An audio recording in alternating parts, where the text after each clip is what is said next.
have you ever felt utterly alone, adrift in a vast, unforgiving landscape of your own making?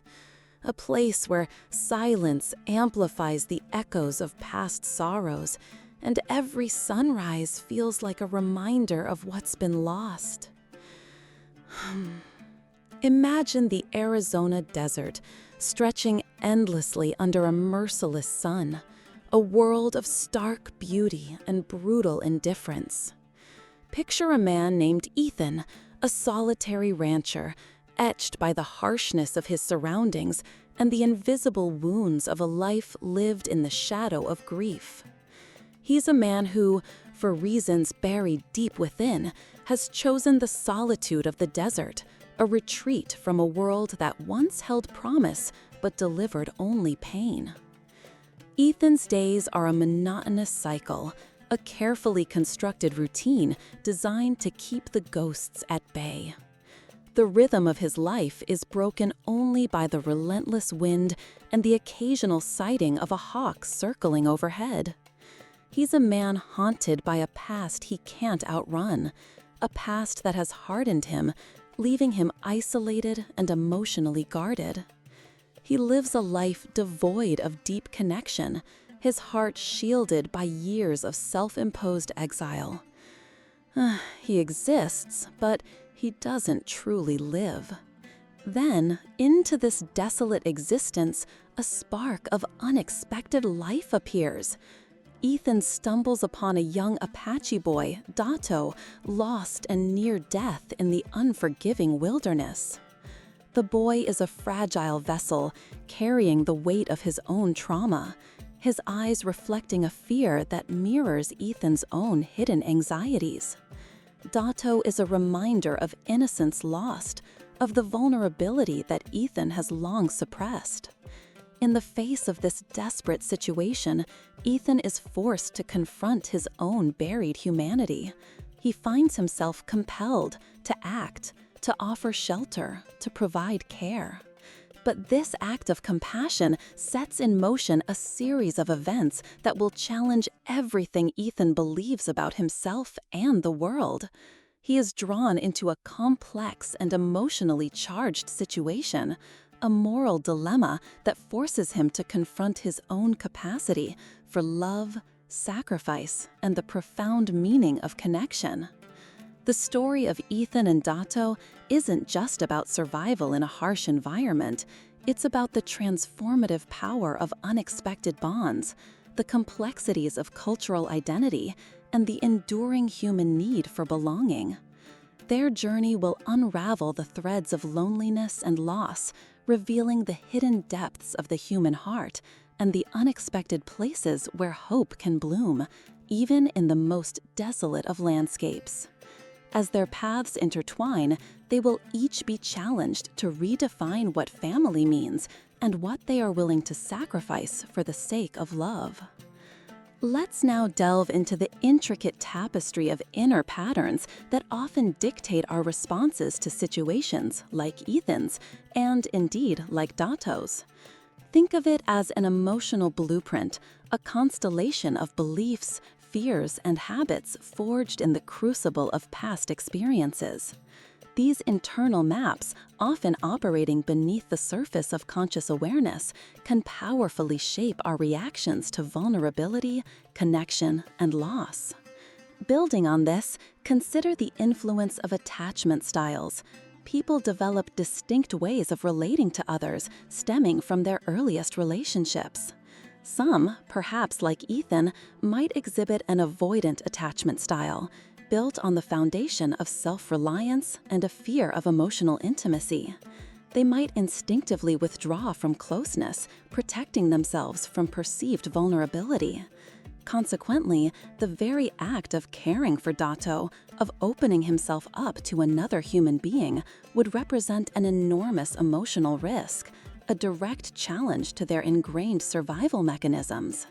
Conversely, Dato, having experienced the loss of family and the trauma of displacement, might display an anxious attachment style. He might crave closeness and reassurance, fearing abandonment with every fiber of his being. Consequently, the very act of tending to Dato, of opening himself up to another human being, would represent an enormous emotional risk, a direct challenge to their ingrained survival mechanisms. Conversely, Dato, having experienced the loss of family and the trauma of displacement, might display an anxious attachment style. He might crave closeness and reassurance, fearing abandonment with every fight. This inherent need for connection, however, could also manifest as clinginess or excessive worry. Furthermore, this insecurity could create a cycle of seeking validation while simultaneously pushing away the very people who offer it. Another crucial layer is the influence of ingrained belief systems. Ethan, burdened by his past, might harbor deep-seated beliefs about his own worthiness of love or his ability to create lasting connections. These internal narratives, often negative, can act as self-fulfilling prophecies, reinforcing the sense of isolation he has embraced. Now, consider how this applies when you face rejection or the fear of being alone. Consider a specific example. Imagine Ethan's belief that he is fundamentally flawed, that he is inherently incapable of being a good caregiver. Every time he interacts with Dato, this belief could be triggered, leading him to sabotage the developing bond, either through emotional withdrawal or through a reluctance to fully commit to the relationship. This is a direct manifestation of how our inner narratives shape our outer realities. Furthermore, consider how societal expectations and cultural norms can also shape these patterns. Ethan's stoicism, his reluctance to express emotion, might be partly a product of the cultural context in which he lives. He might feel pressure to appear strong and self-sufficient, making it even more difficult for him to embrace vulnerability. As a result, the challenges he faces will be compounded by external pressures. In essence, understanding these inner patterns is not about assigning blame, but about cultivating self-awareness. It's about recognizing the emotional forces at play, the unconscious scripts that drive our behavior. Only then can we begin to rewrite those scripts, to heal the wounds of the past, and to create new, healthier patterns of relating. The journey toward connection begins with the courageous exploration of our inner landscapes. Let's now shift our focus to understanding the perspectives of others, a critical facet of navigating complex relationships. Ethan, entrenched in his solitude, likely operates from a limited viewpoint, shaped by his own suffering. He might, for instance, perceive Dato's need for connection as a burden, a demand on his already depleted emotional resources. He might struggle to comprehend the boy's experiences, the cultural chasm that separates them, leading to misinterpretations and misunderstandings. Conversely, consider Dato. His actions, his fears, his hopes are all filtered through the lens of his own history. He might view Ethan with a mixture of gratitude and apprehension, a longing for a sense of belonging tempered by the fear of further loss. The boy's behavior, perhaps marked by withdrawal or outbursts, could be misinterpreted by Ethan, further fueling the rancher's self-imposed isolation. Consequently, empathy becomes paramount. It's not simply about acknowledging the other person's feelings, it's about actively seeking to understand the world through their eyes, to step into their shoes, however briefly. It's about recognizing that their actions, even those that seem hurtful or confusing, are often rooted in their own pain, their own experiences. The ability to see beyond the surface, to grasp the underlying motivations and vulnerabilities is essential for building genuine connection. Furthermore, consider the role of cultural differences. Ethan, steeped in a solitary existence, might struggle to grasp the significance of Dato's tribal heritage, his connection to his ancestors, his sense of belonging to a community. This lack of understanding could lead to actions or words that inadvertently offend or alienate the boy. Similarly, Dato might misinterpret Ethan's stoicism, his apparent lack of emotional expression, as indifference or rejection. To illustrate this, imagine Ethan offering Dato a new pair of boots, believing he is providing comfort. However, if the boots clash with the boy's cultural traditions or represent a symbol of a life he has lost, the gesture, intended to be kind, could be received with sadness or resentment. Now, consider the reverse. Dato might share a traditional story, a gesture of trust and connection. Ethan, unfamiliar with the cultural context, might fail to appreciate its significance, inadvertently diminishing its value. Building on this, however, understanding the other person doesn't mean condoning harmful behavior. It means recognizing the root causes of their actions, even when those actions are hurtful or destructive. It's about approaching the situation with compassion without excusing the behavior. It's about acknowledging the pain, both their pain and your own. This delicate balance is key to fostering a healthy dynamic. Consider this. Ethan, understanding Dato's trauma, can still set boundaries, ensuring both their safety and well-being, but doing so with empathy and respect. Now, let's delve into the realm of communication and the creation of emotional safety, essential ingredients for fostering any genuine connection, especially in the face of trauma and cultural disparity. Ethan, initially guarded, must learn to navigate the treacherous waters of vulnerable exchange, both to understand Dato and to allow himself to be truly seen. This necessitates a shift from the rancher's ingrained reticence to a more open and honest approach. Furthermore, the establishment of clear boundaries is paramount.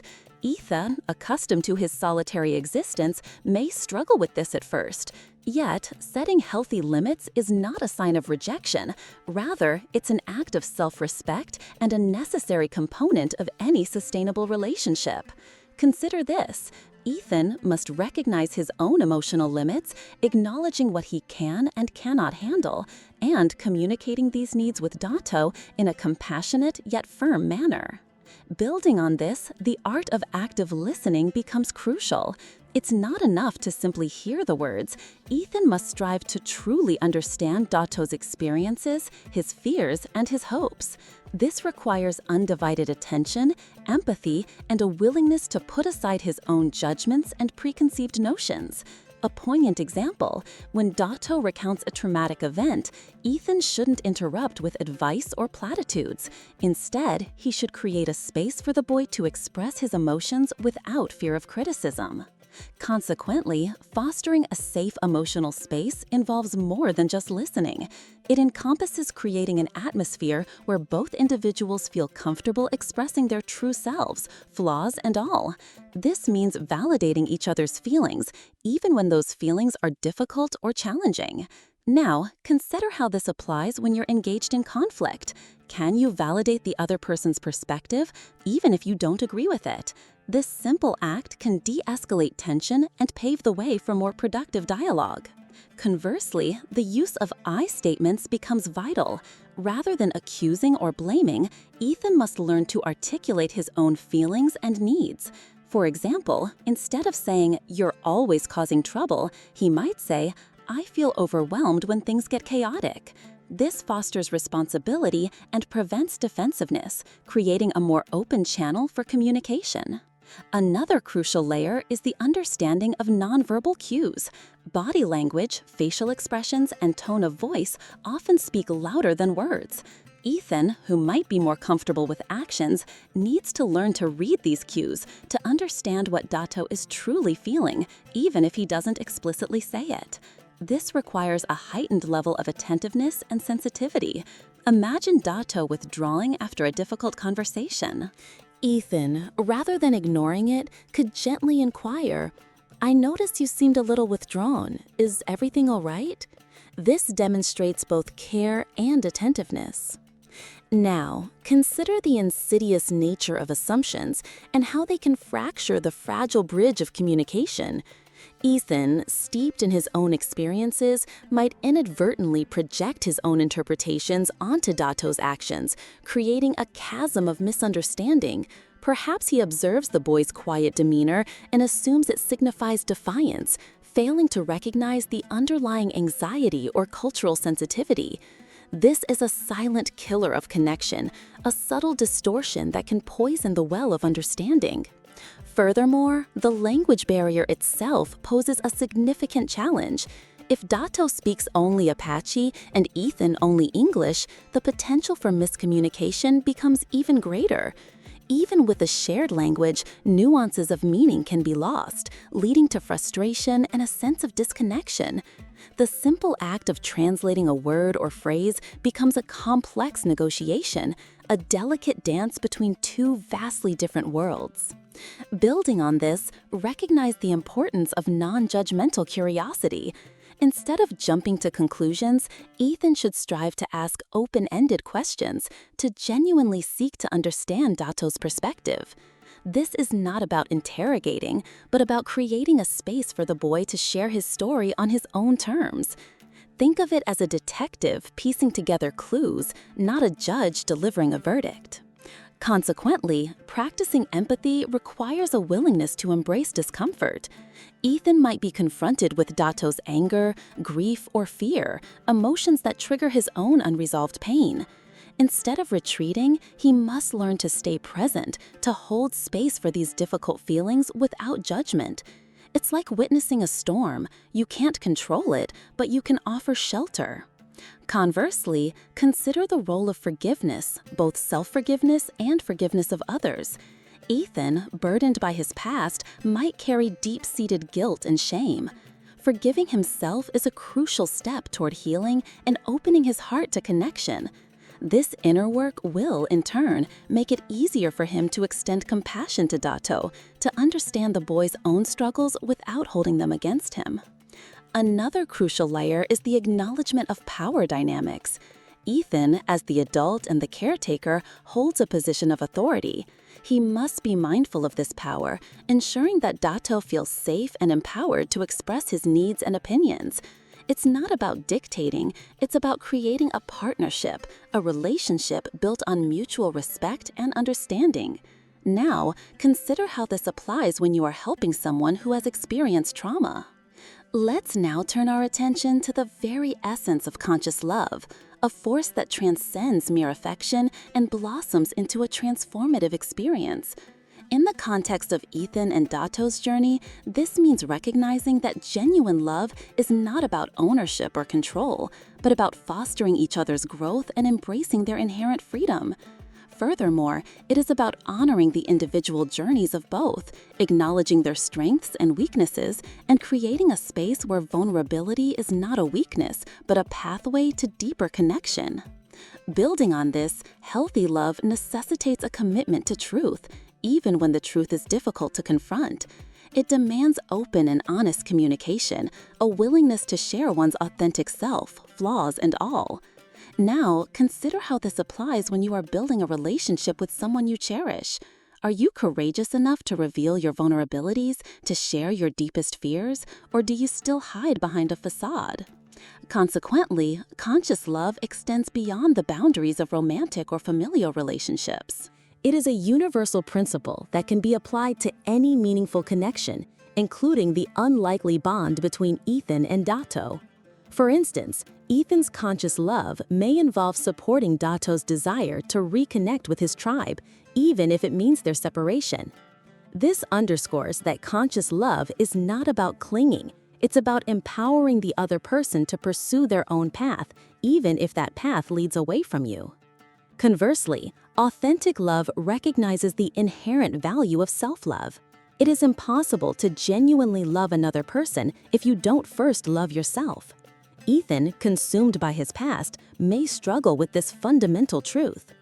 Another crucial layer is understanding that true love is not a passive emotion. It is an active choice, a daily practice.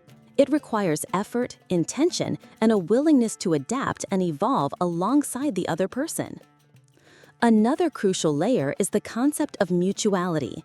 Conscious love is a two-way street. It requires a reciprocal exchange of care, respect, and understanding.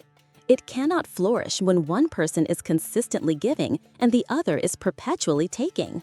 For example, Ethan's love for Dato may involve teaching him survival skills or sharing his knowledge of the desert. while Dato, in turn, may offer Ethan a glimpse of his culture, his resilience, or his infectious spirit. Furthermore, consider the role of forgiveness. In the face of mistakes, misunderstandings, and betrayals, conscious love embraces forgiveness, both of oneself and of the other person. It is not about excusing harmful behavior, but about releasing the grip of resentment and opening the door to healing and reconciliation. Now, consider how this applies when you've been hurt by someone you love. Are you willing to let go of the past, or do you cling to the pain?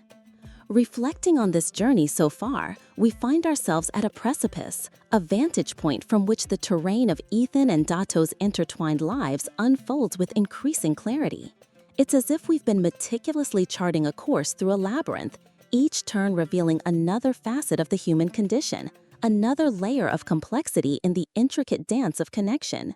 The initial landscape of solitude, the desolate expanse of the Arizona desert, has gradually transformed into a fertile ground for exploration, where the seeds of understanding, empathy, and genuine compassion are beginning to take root.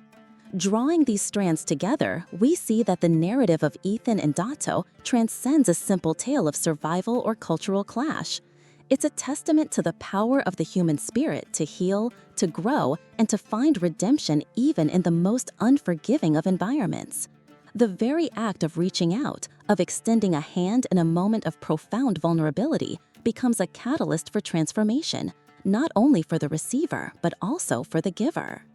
As we pivot towards the final reflection, we realize that this story serves as a mirror, reflecting our own capacity for love, our own struggles with loss, and our own yearning for belonging. We have witnessed the subtle yet profound impact of inner patterns, the way they shape our perceptions and influence our actions. We've examined the crucial role of empathy, the art of stepping into another's shoes, of seeing the world through their eyes, a skill that is critical for any meaningful connection.